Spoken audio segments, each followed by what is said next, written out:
எல்லாரும் எப்படி இருக்கிறீங்க? நல்லா இருக்கீங்க நம்புறேன். நாம இன்னைக்கு இந்த வீடியோல இன்னைக்கு வந்த புதுசா வந்த ஒரு சில நியூஸ் அண்ட் அப்டேட்ஸு, சில ரூமர்ஸை பத்தி நம்ம இந்த வீடியோல டிஸ்கஸ் பண்ண போறோம்.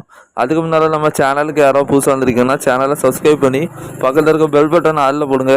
அப்பதான் நம்ம போடக்கூடிய ஒரு விதமான ரெஸ்லிங் நியூஸ் அண்ட் கண்டென்ட் உங்க நோட்டிஃபிகேஷனுக்கு வரும். ஆரம்பிப்போம் ஏடபிள்யூல இருந்து. ஸோ ஏடபிள்யூவில் இப்போ ஒரு 5 ரெஸ்லர்ஸுக்கு பார்த்தீங்கன்னா இந்த 2024 கான்ட்ராக்ட் பார்த்தீங்கன்னா முடிய போகுது. ஸோ அது யாருக்கெல்லாம் முடியுது அப்படிங்கிறது மாதிரி பார்ப்போம். ஃபஸ்ட்டு பார்த்தீங்கன்னா டேனியல் பிரையனுக்கும் இந்த வருஷத்தோட கான்ட்ராக்ட் பார்த்தீங்கன்னா முடிய போகுது. ஸோ 2021 WWE போன டேனியல் பிரையன் கடந்த 3 வருஷமாக ஏடபிள்யூவில் ரெசல்ட் பண்ணியிருக்காரு. ஸோ இப்போ அவரோட கான்ட்ராக்ட் பார்த்தீங்கன்னா இந்த செப்டம்பர் மாதத்துக்குள்ளே முடியாது மாரி ஒரு நியூஸ் வந்திருக்கு. ஸோ அவர் இனி டபிள்யூடபிள்யூக்கு வருவாரான்னு கேட்டிங்கன்னா அது கொஞ்சம் கேள்விக்குறி தான். ஸோ அதை நம்ம பொறுத்திருந்து வைப்போம். ஏன்னா ஒருவேளை அவர் பார்த்தீங்கன்னா ஏடபிள்யூவில் கூட ரீசன் பண்ணதுக்கு வாய்ப்பு இருக்குது. அதான் 2வது இடத்துல டஸ்டின் ரோட்ஸ் இருக்காரு. டஸ்டின் ரோட்ஸ் கோடி ரோட்ஸோட அண்ணன். ஸோ அவரோட கான்ட்ராக்டும் இந்த வருஷம் 2024 பார்த்தீங்கன்னா அவரோட கான்ட்ராக்டும் முடிய போதான். ஸோ அவர் பார்த்தீங்கன்னா டபிள்யூடபிள்யூக்கு வர்றதுக்கு மேக்ஸிமம் ஒரு 100க்குள்ள ஒரு 50% வாய்ப்பு இருக்குது. ஏன்னா இப்போ சமீபத்தில் நம்மளோட கோடி ரோட்ஸ் பார்த்தீங்கன்னா அவங்க அண்ணனோட அவரோட ட்ரீம் ஒரு இன்டர்வியூவில் கலந்துருப்பாரு. ஸோ அதில் பார்த்தீங்கன்னா அவரோட அண்ணன் கூட ஃபைட் பண்ணதுக்கு ஆசையாக இருக்குது டபிள்யூடபிள்யூல அப்படிங்கிற மாதிரி சொல்லியிருப்பாரு.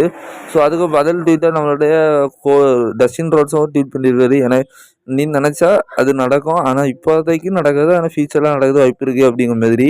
ஸோ இது பார்த்தீங்கன்னா ஒரு 100க்கு ஒரு 50% தான் நடக்க வாய்ப்பு இருக்குது. டேனியல் கார்சியா அப்படிங்கிற ஒரு ஏடபிள்யூ ஸ்டார். ஸோ அவர் யாருன்னு எனக்கு சரியே தெரில. அவரோட கான்ட்ராக்டும் பார்த்தீங்கன்னா இந்த வருஷம் 2024 அவரோட கான்ட்ராக்டும் முடிய போகுது. ஸோ இவரை பற்றி நான் பெருசாக ஒன்றும் சொல்ல தெரியாது, ஏன்னா எனக்கு இவரை பற்றி சுத்தமாக தெரியாது. அடுத்ததான் மார்க் ஹென்ரியோட கான்ட்ராக்டும் இந்த வருஷத்தோட முடிய போகுது.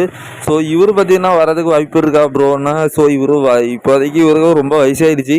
பட் இப்போ ட்ரிபிள் ஹெச்சோட மனநலம் வேறு மாதிரி இருக்குது. ஏன்னா அவர் பார்த்தீங்கன்னா இப்போ யங் டேலண்ட்ஸு அவர் கம்பெனிக்கு தேவையான ரெஸ்லர்ஸை தான் அவர் கம்பெனியில் எடுத்துகிட்டு இருக்காரு. ஸோ அதனால் நம்மளுடைய மார்க் ஹென்ரி வருவாரான்னு கேட்டிங்கன்னா அது கொஞ்சம் கேள்விக்குறி தான். பட் இருந்தாலும் ஏடபிள்யூவில் மார்க் ஹென்ரியோட கான்ட்ராக்ட் பார்த்தீங்கன்னா இந்த வருஷத்தோடு முடிய போகுது. இப்போ பார்த்தீங்கன்னா லிவ் மார்கனை பற்றி ஃபார்மர் ஸ்கிரிப்ட் ரைட்டராக இருக்கிற ஒருத்தர் பார்த்தீங்கன்னா ஒரு நியூஸ் கொடுத்துருக்காரு. அதாவது நம்ம நேற்றைப்பட்ட ஒரு அப்டேட் வீடியோவில் சொல்லியிருப்போம், நம்ம லிவ் மார்கன் தான் புதிய ஜட்ஜ்மெண்ட்டோட லீடராகிறதுக்கு வாய்ப்பு இருக்குது அப்படிங்கிற மாதிரி நான் சொல்லியிருந்தேன். ஸோ இப்போ பார்த்தீங்கன்னா அதேமாரி சில விஷயங்கள் அவர் கொடுத்துருக்காரு. அது என்னென்னா, நான் குறிப்பாக ஒரு ரவுண்ட் பண்ணியிருப்பேன்ல. ஸோ அந்த ரவுண்டு கொஞ்சம் கொலன்னு தான் இருக்கும்.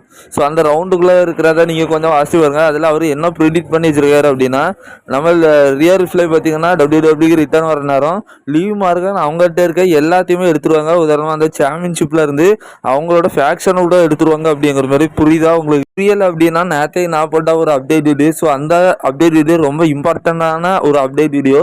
ஸோ அதை பார்க்காதவங்க அதை போய் பார்த்துட்டு வந்துடுங்க. ஏன்னா அப்போ தான் இது என்ன விஷயம்னு உங்களுக்கு புரியும்.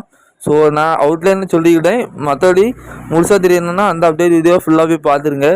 ஸோ இப்போ அந்த மேட்டரில் என்ன கொடுத்துருக்குன்னா எல்லாத்தையுமே அவங்க நீ சாம்பியனாக இப்போ பார்த்தீங்கன்னா king and queen of the ரிங்கில் அவங்க பார்த்தீங்கன்னா பெக்கி லிஞ்ச் கூட விளையாட போகிறாங்க. ஸோ அந்த மேட்ச்சில் கூட நம்ம பார்த்தீங்கன்னா லிவ் மார்கன் தான் ஜெயிப்பாங்க அப்படிங்கிற மாதிரி சொல்லியிருந்தோம். ஸோ சில சோர்ஸில் இருந்து அப்படி வந்திருக்கு. அதுக்கான காரணத்தை கூட நான் அந்த அப்டேட் வீடியோவில் ஷேர் பண்ணிடுவேன். ஸோ அதை போய் பாருங்கள். ஸோ அந்த சாம்பியன்ஷிப்பை பார்த்தீங்கன்னா இவங்க ஜெயிச்சிருவாங்களா? ஸோ அதை பார்த்தீங்கன்னா ரியல் ஃபிளே வெக்கேட் பண்ணாதான். ஸோ அதை ஒரு விஷயத்தில் எடுத்துருவாங்க. அதுக்கப்புறம் ஸோ அந்த ஃபேக்ஷன் இந்த ஜட்ஜ்மெண்ட்டையே கூட நம்மளோட லீவ் மார்க்கன் டேக் ஓவர் பண்ணி அவங்க லீடராக ஆட்சி செய்யலாம். ஸோ அதுக்கான காரணம் என்னெல்லாம் நடந்துச்சுங்கிறத நான் அந்த அப்டேட் வீடியோவில் இப்போ பாருங்கள். அப்போதான் முடியும். நான் இப்போ இந்த வீடியோவில் சொல்லணும்னா ரொம்ப வீடியோ லென்த் ஆயிரும். ஸோ அதை பார்க்காதவங்க கடையை போய் பாருங்கள். ஸோ அடுத்த கரெக்டாங்களாக பார்த்தீங்கன்னா நம்மளுடைய சாட் கேபிள் ஆக போகிறது என்ன நடந்துச்சுன்னா, ஸோ அன்னைக்கு நடந்த மண்டே நைட் ராவில் பார்த்தீங்கன்னா நம்மளுடைய சாட் கேபிள் பார்த்தீங்கன்னா அந்த ஃபேன்ஸ் எல்லாம் தொகை வச்சுருப்பார்ல. ஸோ அவரோட டீமும் ஹிட் ஆகிட்டு இருக்கு. ஒரு சில ஃபேன்ஸ் கத்துறாங்க யூஸாக்குன்னு. ஸோ அந்த மாதிரி கத்த நேரம் எனக்கு ஒருத்தரோட ஞாபகம் தான் வந்துச்சு. ஸோ நீங்கள் அதை அஃபிஷியல் டபிள்யூடபிள்யூ அந்த யூடியூப் சேனலுக்குள்ளே போய் அந்த ஷார்ட்ஸை செக் பண்ணி பாருங்க. நம்ம இப்போ அந்த ஷார்ட்ஸை ஃபுல்லாக போட்டோம்னா காப்பிரைட் விழுந்தாலும். ஸோ அதில் லிட்ரலாக பார்த்தீங்கன்னா நம்மளுடைய கரெக்டாங்களோட கரெக்டாங்கல் மாரியே பார்த்தீங்கன்னா எனக்கு அதை பார்க்கறது தெரிஞ்சார். லிட்ரலாக ஒரு அடுத்த கரெக்டாங்களாக கூட நம்மளுடைய சாட் கேபிளில் மாற்றுறதுக்கு டபிள்யூடபிள்யூ முயற்சி பண்ணலாம். அடுத்து பார்த்தீங்கன்னா கண்டிப்பாக இந்த வருஷத்துக்குள்ள நம்மளுடைய குந்தர் பார்த்தீங்கன்னா வேர்ல்டு சாம்பியன் ஆவார் அப்படிங்கிற மாதிரி ஒரு சோர்ஸ்ல இருந்து இருந்திருக்கு. ஸோ என்ன நடந்துச்சு அப்படின்னா இப்போ அது ஏதோ ஒரு இன்டர்வியூ, அதாவது WWE அஃபிஷியலி ஏதோ ஒரு சின்ன இன்டர்வியூல இருந்திருக்காரு. ஸோ எல்லாம் கேத்திங்கிறவங்க கேட்டிருக்காங்க. ஸோ அவர் அப்படி அவங்க கேட்டதுக்கு இவங்க குந்தர் என்ன சொல்லியிருக்காருன்னா, ஸோ பார்த்தீங்கன்னா நான் வேர்ல்டு சாம்பியன் ஆகிறதுக்கு ரொம்ப ஆசைப்படுறேன். அதுவும் பேஷன் இன் பெர்லினில் ஒரு சாம்பியன்ஷிப்புக்காக அவர் சேலஞ்ச் பண்ணுற மாரி அவர் ஆசைப்படுறாரு. ஸோ அப்படி பேஷன் பெர்லின்ங்கிறது ஜெர்மனியில் நடக்குது, ஆகஸ்ட் மாதத்தில் நடக்குது சம்மர் ஸ்லாமுக்கு அப்புறம். ஸோ அதில் பார்த்தீங்கன்னா நம்மளோட குந்தர் பார்த்தீங்கன்னா வேர்ல்டு சாம்பியனுக்காக சண்டை போடுறதுக்கு ஆசைப்படுற மாரி அந்த இன்டர்வியூவில் சொல்லியிருக்காரு. ஸோ அதில் என்ன சில ஸ்பெகுலேட்டிங் வந்திருக்கு.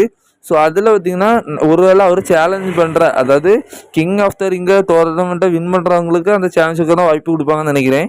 ஸோ அதில் தான் அவர் யார் சேலஞ்ச் பண்ணதுக்கு வாய்ப்பு இருக்குது அப்படிங்கிற மாதிரியும் கொடுத்துருக்காங்க. அது யாருன்னா யாரும் இல்லை, நம்மளுடைய அமெரிக்கன் நைட்மேர் கோலி ரோட்ஸ் கூட தான் அவர் பார்த்தீங்கன்னா சாம்பியன்ஷிப்புக்காக பேஷின் பெர்லினில் விளையாடுறதுக்கு வாய்ப்பு இருக்குது அப்படிங்கிற மாரி சொல்லப்பட்டிருக்கு.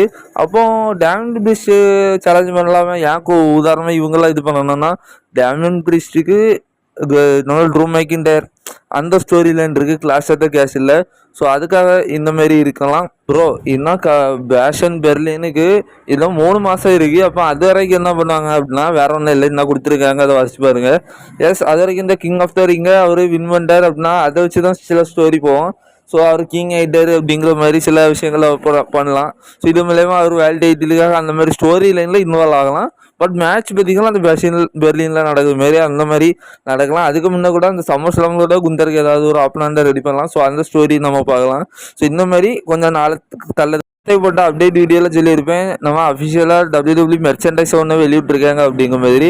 ஸோ அதில் பார்த்தீங்கன்னா ஃபஸ்ட்டில் இருக்கக்கூடிய அந்த மெர்ச்சன்டைஸாக பார்த்தீங்கன்னா நேரத்தை வெளியிட்ருந்தாங்க அன்கல்வாடியோட அந்த ஒரு மெர்ச்சன்டைஸை. இப்போ 2வது மெர்ச்சன்டைஸையும் அன்கல்வாடியோட பேஸ் பண்ணி பார்த்தீங்கன்னா இன்னைக்கு பார்த்தீங்கன்னா ரிலீஸ் பண்ணியிருக்காங்க. ஸோ அதுக்கான அந்த ஒரு பிக்சரை நீங்கள் பார்த்துட்டு இருக்கிறீங்க. இப்போ அடுத்தபடியாக நேற்று நைட்டே பார்த்தீங்கன்னா ட்ரிபிள் ஹெச் பார்த்தீங்கன்னா சவுதி அரேபியாவுக்கு கிளம்பிட்டார். எஸ், ஸ்மாக் டவுன் வரைக்கும் நம்மளுடைய king and queen of the ring பேப்பரியோட ஒர்க்கை பார்க்கறதுக்கு இன்னும் நேற்று நைட்டே பார்த்தீங்கன்னா சவுதி அரேபியாவுக்கு நம்மளோட ட்ரிபிள் ஹெச் கிளம்பிட்டாரு. ஸோ அதை பார்த்தீங்கன்னா அவர் பார்த்தீங்கன்னா நேற்று நைட்டு ஸ்டோரி போட்டிருக்காரு. ஸோ அதுக்கான ஸ்க்ரீன்ஷாட். ஸோ அடுத்தபடியாக நம்மளுடைய ஜெய் உசோவை அவங்க குடும்பத்தில் இருக்க ஒருத்தங்க ஜெய் உசோவை பார்த்து பெருமைப்படுறாங்க. ஸோ அது வேற யாரும் இல்லை, ஜெய் உசோட அப்பாவான ரிக்கிஷி தான். ஸோ அவர் பார்த்தீங்கன்னா இப்போ ஒரு இன்டர்வியூவில் கலந்துருக்காரு. ஸோ அதில் பார்த்தீங்கன்னா நம்மளுடைய ஜெய் உசோவை நினச்சி அவர் பார்த்தீங்கன்னா பெருமைப்பட்டிருக்காரு. ஸோ என் மகன் பார்த்தீங்கன்னா இப்போ WWE one of the baby ஃபேஸாக வேறு லெவலில் இருக்கான். ஸோ அவனுக்கு பார்த்தீங்கன்னா ரெசல்மேனியாவில் ஜெம்மி கூட விளையாடின மேட்ச் எனக்கு ரொம்ப பிடிச்சிருந்துச்சு. ஸோ அதுவும் அந்த மேட்சை ரொம்ப பிடிச்சிச்சு அப்படிங்கிறது மாரி சொல்லாத விட ஜெம்மி உசாவை தோக்கடிச்சு என் மகன் ஜெயிச்சுட்டான். ஸோ அப்படிங்கிற மாரி சொல்லியிருக்காரு. பார்த்துக்கோங்க, ரிக்கிஷிக்கு பார்த்தீங்கன்னா அவரோட 2வது மகனான ஜெவுசாவை ரொம்ப பிடிச்சிருக்கு. அடுத்ததாக பார்த்தீங்கன்னா நம்மளுடைய ஏவா இருக்காங்களா, ராக்கோட மகா. ஸோ அவங்க பார்த்தீங்கன்னா இப்போ WWE அஃபிஷியலான நிக்கால்டிஸ்கிட்டே ஆடம் விஷயம் NXTல ஏதோ ஒரு மேட்சை நடத்தாத பற்றி டிஸ்கஸ் பண்ணிட்டு இருக்கிறது மாதிரி ஒரு நியூஸ் வந்துருக்கு. ப்ரோ அதெல்லாம் இவங்க ஏன் பண்ணுறாங்க? ஸோ அது அவங்க பார்த்துக்குவாங்கள அப்படின்னு நினச்சிங்க. ஆனால் ஸோ தெரியாதவங்க தெரிஞ்சுக்கோங்க, தெரிஞ்சவங்களுக்கு முக்காசி வரைக்கும் தெரிஞ்சுக்கும், NXT பார்க்குறவங்களுக்கு தெரிஞ்சுக்கும். ஸோ NXT பார்க்காதவங்களுக்கு சொல்கிறேன். ஸோ அதாவது NXTயோட ஜென்ரல் மேனேஜர் பார்த்தீங்கன்னா நம்மளோட ராக்கோட மகா ஏவா தான். ஸோ இது தெரியாதவங்க தெரிஞ்சுக்கோங்க. ஸோ இது பார்த்தீங்கன்னா மேபி பார்த்தீங்கன்னா நம்ம ராக்கோட பவர் மூலயமா தான் இப்படி ஆக்கியிருக்கலாம்னு நான் நினைக்கிறேன். நியூஸ் பார்த்தீங்கன்னா நம்மளோட நயா ஜாக்ஸுக்கும் பால் ஹெமனுக்கும் இருக்கக்கூடிய ரிலேஷன்ஷிப்பை போய் பார்ப்போம். ஸோ அதாவது நம்மளோட நயா ஜாக்ஸும் அவங்க இப்போ ரிட்டர்ன் ஆகிறதுக்கு முன்னால் அவங்க WWE ரிலீஸ் பண்ணியிருப்பாங்க. ஸோ அது பார்த்தீங்கன்னா அவங்களோட சரியாக ப்ரோமோ பேச தெரியாது, ஒழுங்காக ஃபைட்டிங் ஸ்டைலு அப்படியெல்லாம் இருக்காதுன்னு.